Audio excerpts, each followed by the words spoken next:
श्रीलक्ष्मी श्रीमहालक्ष्मी क्षीरसागर कन्यका उत्तिष्ठ हरिसम्प्रीते भक्तानां भाग्यदायिनी। श्रीलक्ष्मी श्रीमहालक्ष्मी क्षीरसागर कन्यका उत्तिष्ठ हरिसम्प्रीते भक्तानां भाग्यदायिनी।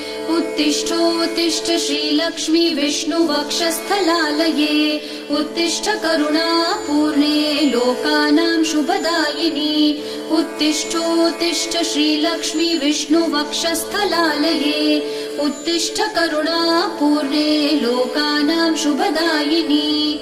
श्रीपद्ममध्यवसिते वरपद्मनेत्रे श्रीपद्महस्तचिरपूजित पद्मपादे श्रीपद्मजात जननी शुभपद्मवक्त्रे श्रीलक्ष्मी भक्तवरदे तव सुप्रभातम्।